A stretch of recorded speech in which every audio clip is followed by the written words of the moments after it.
slate. And action.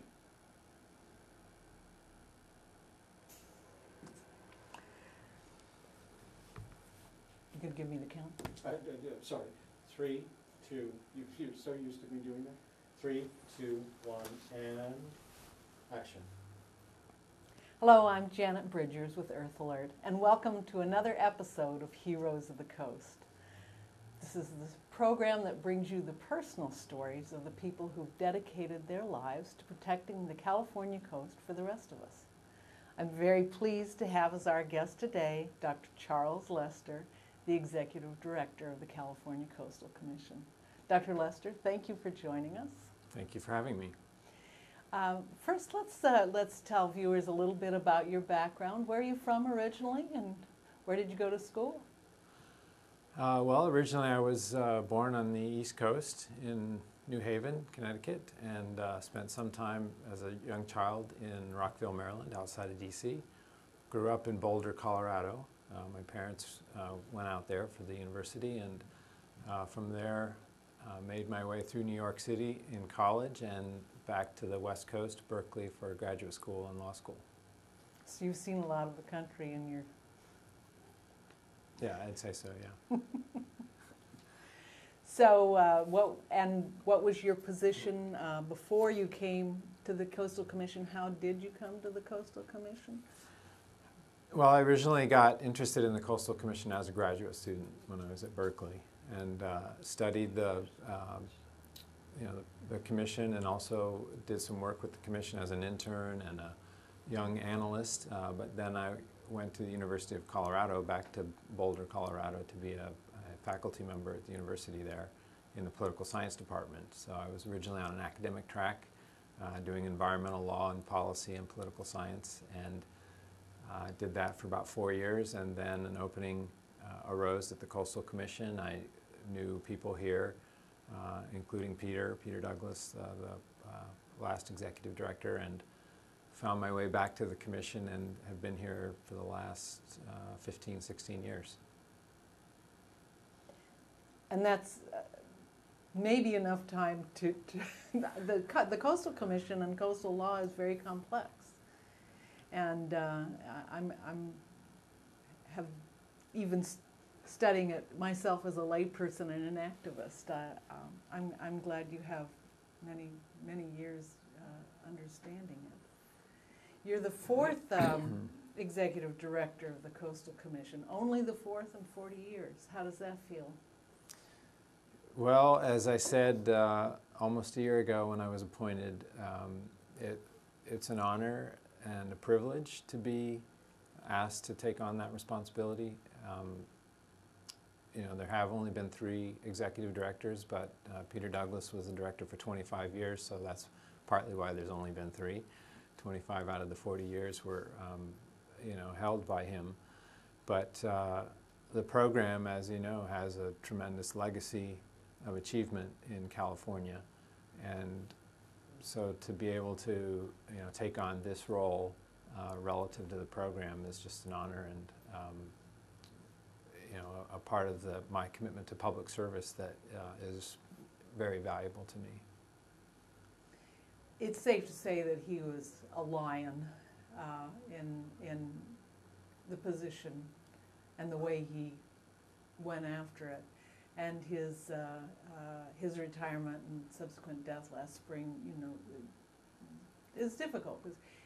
I'm making the analogy kind of like Steve Jobs leaving Apple. How does that feel for you to try to fill that position?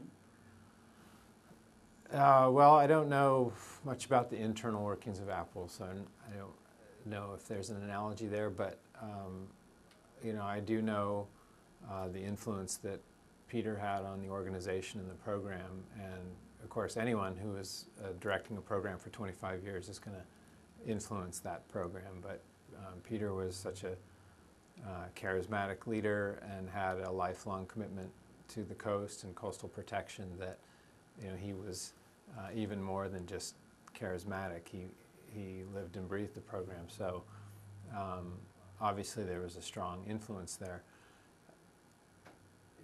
In terms of the organization and the people who work here, my sense is that, for the entire history of the program, there's always been a tremendous commitment on the part of the staff to the Coastal Act and the policies and objectives of that law, as well as a very strong commitment to professionalism and civil service, public service, and looking carefully at facts and evidence and applying the law, the Coastal Act, to those facts and evidence, and making the best professional decisions and recommendations that they can. And I think that is a culture here that really transcends any of the directors, really, and is a heart of what the success of the program is built around.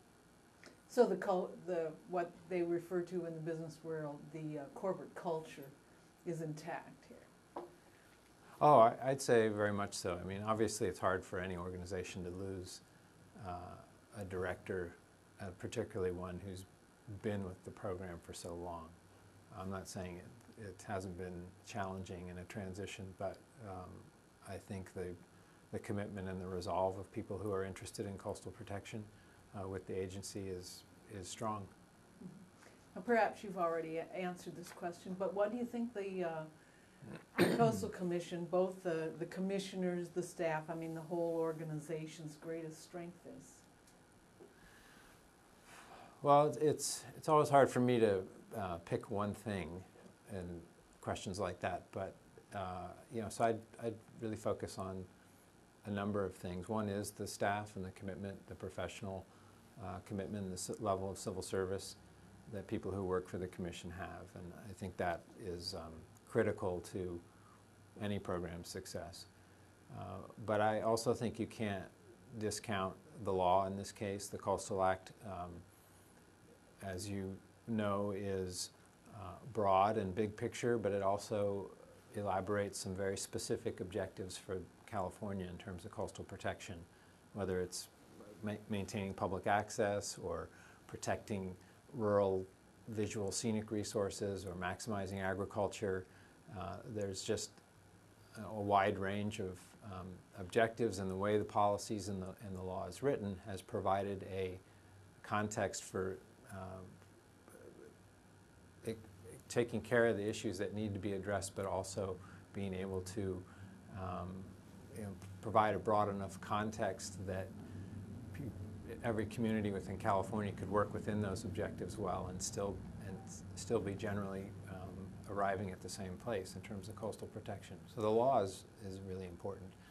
But it's also, I think, important to recognize the role of citizens and activists and all of the stakeholders that are also engaged in coastal protection. And I think without that involvement, going all the way back to the beginning when Prop 20 was passed with 55% of the vote in California, that involvement of the public in our program has been critical to its success. So it's really those three things working together and having this independent commission at the top of that decision process, which I think has combined to make the program successful. Is your funding adequate at this time? Is our funding adequate? Well, no, I have to say no, it's not adequate. We have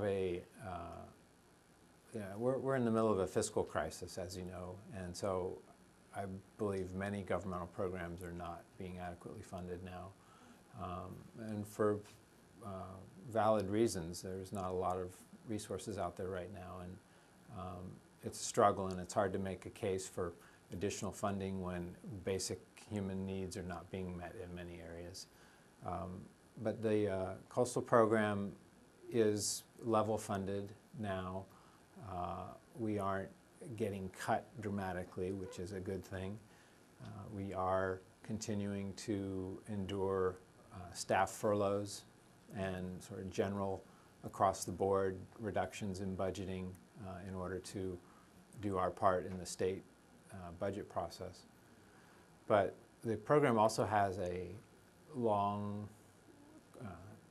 history of being, in my opinion, underfunded or either cut or level funded. So when you adjust for inflation over time, we are at a very, we are at 50% of our peak in the early 80s when we were doing a lot of the planning that we were doing. So I would say in the big picture, the Commission has significantly reduced budget relative to the past. We've heard the stories in the last few days of the cuts in the Duke Majan era and the effect that had on the staff. And so how's Well, your relationship with the current governor's office, Jerry Brown? I think it's good. You know, I've only been in the job for a year, so I haven't had a lot of interactions with not just the governor's office, but any number of persons and offices and organizations that are involved with the program. I've been spending a lot of time trying to reach out to each of those groups, and including the governor's office, and spend time working with the resources agency, Natural Resources Agency, which is under the governor, of course. And so I think right now we have a solid relationship. And the appointing process that was the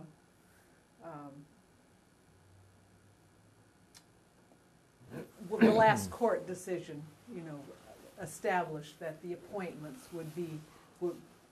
appointees would serve for term and could not be removed at will. Has that remained stable now? Yeah, that's since the Marine Forest decision and the amendment by the legislature, that's been the same. We have 8 commissioners that have fixed terms, and of course the governor's appointments are not fixed but serve at the pleasure of the governor. Okay. Didn't know that.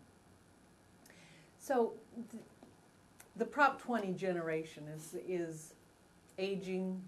Many of them have passed away. And what do you envision as the way to re-engender a larger level of participation among younger people in support of the Commission? Well, I mean, that's a good question. It does seem like there's a lot of people who were involved early on that are moving on or no longer able to stay involved the way they were. On the other hand, I know that there are many more perhaps organizations now that are involved in not just coastal protection but environmental preservation and conservation and all these dimensions of protecting coastal resources than probably there were at Prop 20 time, just because things have gotten more complicated and complex and organizations have formed. I was just doing some retrospective research and thinking about various LCPs and how they've contributed or not to managing growth along the coast, and you see this pattern of this evolution where Prop 20 happened, the Coastal Act happened, LCPs were being planned and developed and written, and permits were being discussed and issued, and organizations were formed around these issues, including open space and nonprofit organizations up and down the coast. And so I think there are a lot of people involved and a lot of people who have come to know and appreciate the issues that are of concern to California when it comes to the coast. And so I don't think there's going to be a deficit of people who are wanting to participate and stay engaged in that. And a good example would be, I was invited to speak to a group in Sonoma County a couple months ago. And as you may know, Sonoma County was one of the ground zeros for coastal protection in California. Well, when I went to this dinner, which was an activist organization, a grassroots organization at the county level, I was just amazed at how many people were there, but also not just the original people who were involved on day one or before day one, but all of these other people who've come along and since joined the not necessarily a movement, but the process of wanting to engage in these kinds of issues. So it was a really wide variety of folks of all ages, and including some that, much younger than me, who are centrally involved in wanting to go forward with things. So I think as long as there are organizations like that, new people are going to be joining and contributing. And in California, with coastal protection, I think we're very lucky because of how important the coast is to Californians, and there's always going to be a lot of people who are interested in that. Well, that's very encouraging. I'm really glad to hear you Yeah. say that. And it's true, I know just from the studies we've done that, and what I've seen personally, that the way, for example, the Santa Barbara oil spill sparked dozens of organizations, and then the Santa Monica Bay cleanup created new organizations. So I have seen personally how the people involved is increasing in that way. Some aspects of the hearing process can be very difficult for activists, though, because since the regional commissions went away, and that's now a long time ago, activists have to travel to where the item is being heard in order to testify, and that can be a long way away, and they don't have the expense accounts that the project proponents have. Do you see any change in that, or any ways to mitigate that for participation? That's a good question. Public participation has always been a really important part of the coastal program in California. In fact, it's called out specifically in the Coastal Act that public participation shall be maximized, and the role of that is highlighted throughout the law and the regulations in terms of involvement with LCPs and with public hearings on permit items. So it is really important, and it's important that we do everything we can to try to maximize that. You're right, with the regional commissions going out of existence, and that was 30 years ago now. That was, that first phase of coastal protection involved 6 regional commissions, so there was much more geographically located activity, and the meetings were much more regular too, even as frequently as once a week when the commission was doing that huge volume of permitting in the early days. So that has an effect of reducing the ability of the public to engage, I think. At the same time, people have been able to maintain their involvement at a fairly high level, although it is challenging, I would agree, to make it to any particular hearing. And one of the cons of the commission's trying to maximize access by going up and down the coast with its meetings monthly is that sometimes you aren't able to hear an item in as local a place as you would like to, because you're trying to be in another place. So that is difficult. I think that that's something that we're going to have to look at, including perhaps innovative ways to use social media in order to reach out and make connections easier. I don't know what that means right now.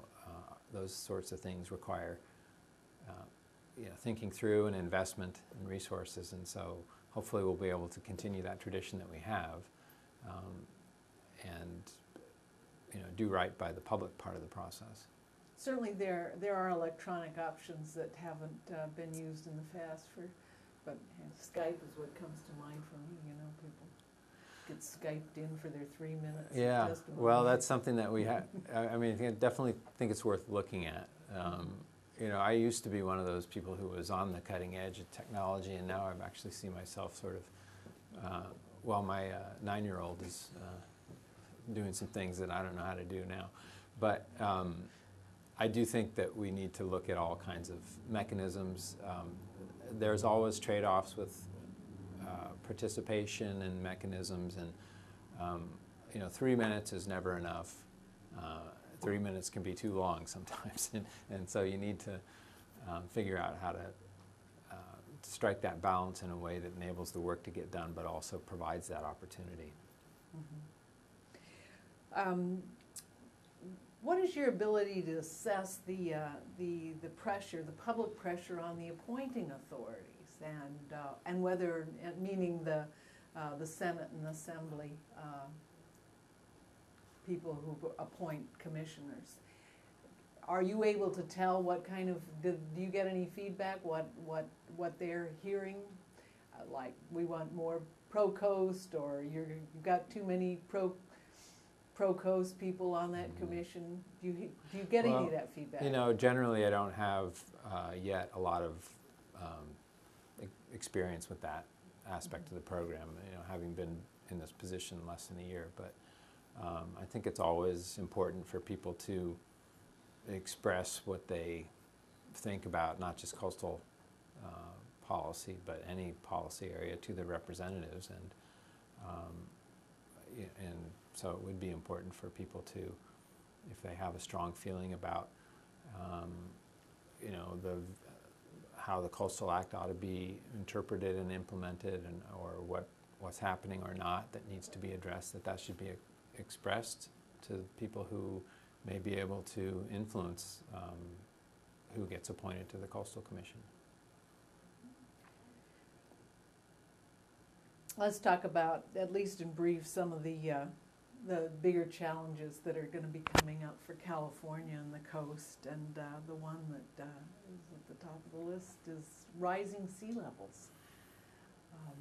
The state is struggling to balance the budget and the potential for incredible expenses in terms of moving roads and moving airports. Yeah. Is tremendous. What do you envision? That's a hard one. I think climate change and the effects of climate change, particularly global sea level rise, are going to be some of the most challenging things we deal with over the next 40 years.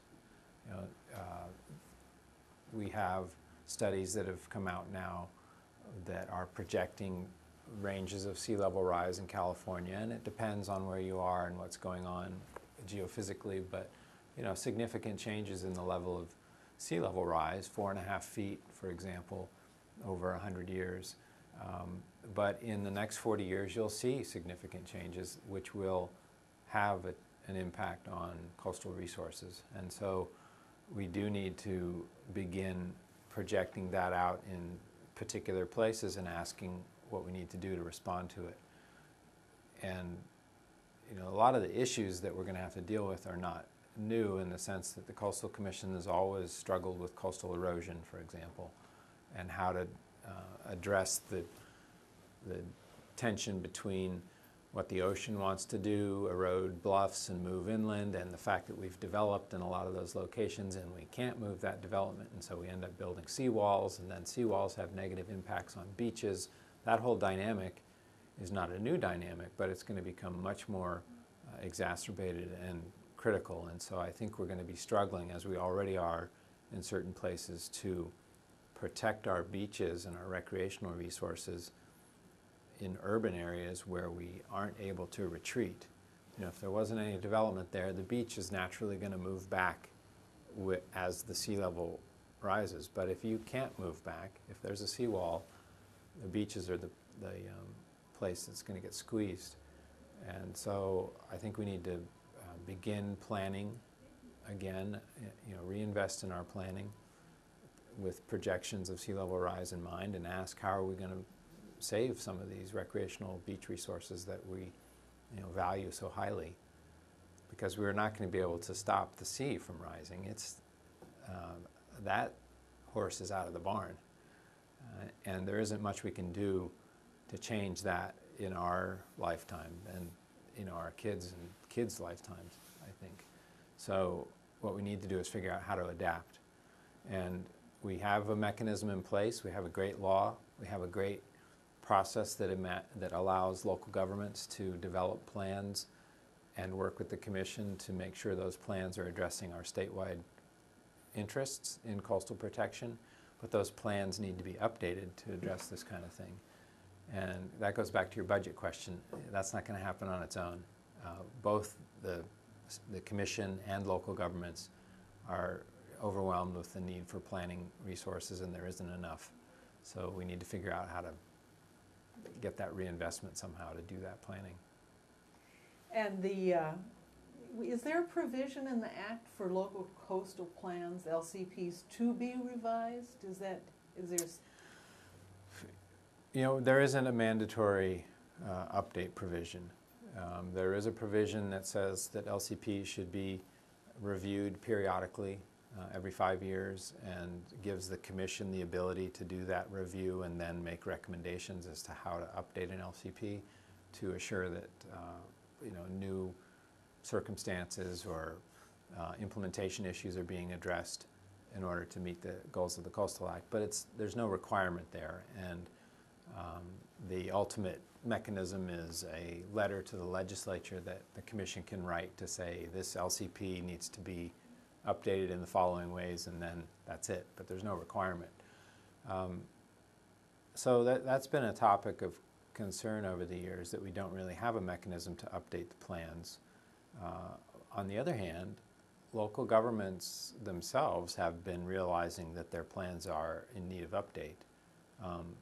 Not just in the coastal zone, but their general plans. And it's pretty typical for local communities to say, or to see, that they need to update their plans to stay current with new, you know, demographic and environmental trends, and just changes in the profession, like the desire to have more mixed use, smart growth, and change the plans around to make communities work better. So there's a built-in need and interest in updating plans, and I think if we had the resources to invest in updated planning, and in particular to provide us the capacity to do that planning.